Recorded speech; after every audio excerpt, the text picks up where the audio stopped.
You're now listening to From the Jump. There's some surprising facts you may not know about Shameik Moore, who's the voice of Miles Morales. In the new Spider-Man movie, Across the Spiderverse, Nas is on a song with Metro Boomin. Make sure you subscribe and leave a comment below saying, I subscribed, and we'll try our best to reply to your comment. Welcome to From the Jump, your source for all things hip-hop. I'm Syllable. This is my co-host, Mr. White. You know, Metro Boomin does this song with Nas, but for all appearances, it sounds like an instrumental track that happened to feature Nas. Yeah, it's definitely displaying Metro Boomin's talents more than Nas's. And it is a soundtrack song, so you kind of have to take it for what it is. Right. You could tell that Metro Boomin is designing it more for a movie than he is to have artists on. It's not a mixtape, right? Right. And just for Metro Boomin to get the nod to be able to do the Spider-Verse movie, that's kind of cool. And of course, you know, we love Nas here, so we got to talk about anything that Nas does. We also have to talk about the fact that Hit Boy did call Metro Boomin for not making boom bap. So this is kind of a response, right? This is Metro Boomin's response in a way. Metro Boomin's like, oh, Hit Boy, you thought you're the only producer that could work with Nas? Yes. I'm on the new Spider-Verse movie, bitch. Exactly. So we opened up the track and we hear Nas spitting some verses that have to do with being a superhero. Yeah. Where Nas is rapping, they expect so much from me. It sucks for me. Lucky me. I'm just flying through the sky, sucker free. I'm just above the city streets, climbing walls at a different speed. And so he's got this laid back, laconic Nas flow. But then at like halfway through the song, it just switches. There's a dropout. Sounds like an entirely different beat. Yeah, it wasn't like the smooth transition of one style to the other. The first part is very minimalistic. Definitely sounds like what you would expect from Metro Boomin.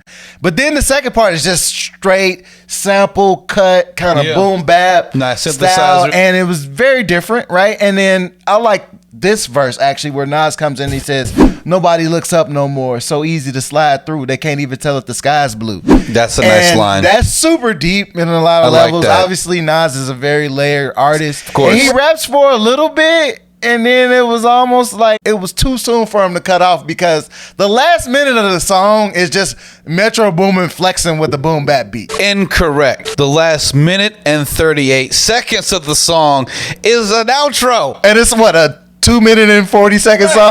So we're talking over half the song is an instrumental with Nas kind of coming in. I would have liked a little bit more Nas, especially on the second part where that beat was really getting super fly, groovy. And all respect to Metro Boomin for at least showing Hit Boy. Maybe that's why he didn't put Nas through that last part. He wanted to show him his beat making skills. Like, let me show you what I do with a boom bap beat. So you think this is kind of like a job application for, hey Nas, here's my resume, here's my credential, this is what it's like working with me here. You know what, don't even rap that much, let me just play you some of my tunes. Exactly. and then I guess time will tell. We'll see afterwards if Nas decides to work with Metro Boomin again, or then goes back. But you know what, you ain't got KD1, KD2, and KD3, and Hit Boy fucking made that shit lit. Or Magic, right? Yeah, I mean, well, let's not even like over talk on Hit Boy, but I just don't think that Metro Boomin style overall lends itself to Nas, right? I think for this specific track and song, it was cool. It's great that they got a chance to work together. I love seeing legends working with newer legends, right? Because Metro Boomin's already a legend. Yeah. You know, we had the discussion of who has a bigger following. Well, and this is where I kind of had and took issue with the fact that Metro Boomin on Metro Boomin's YouTube channel put his name before Nas.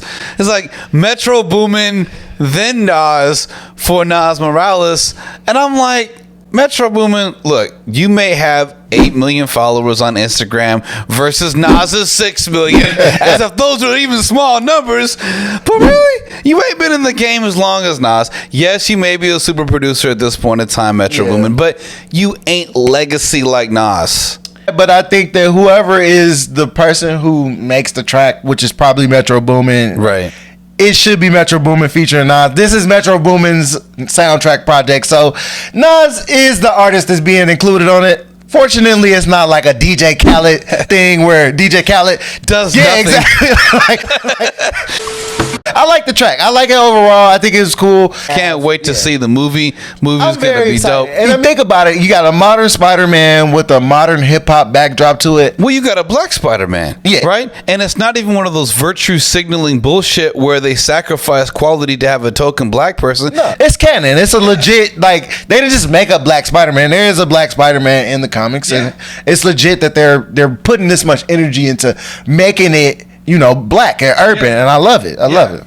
And speaking of black and urban, Shamik Moore actually talks about how he loves hip hop, and how the fact is that he combines listening to Biggie with his boxing routine. So the song "Hypnotized" by Biggie, Notorious B.I.G., was actually featured on the 2018 Spider-Man Into the Spider-Verse. Y'all can check in the upper right hand corner on our episode of Who Was Better, Biggie or Tupac. What did y'all think about Nas Morales? Was this one of your favorite tracks? Did it disrupt you when it changed in the midway point to an entirely different song? Do you think Hit Boy would do a better job with Nas, or did Metro Boomin actually live up to his reputation as well? Comment below, like and subscribe, and tune in for another episode of From the Jump.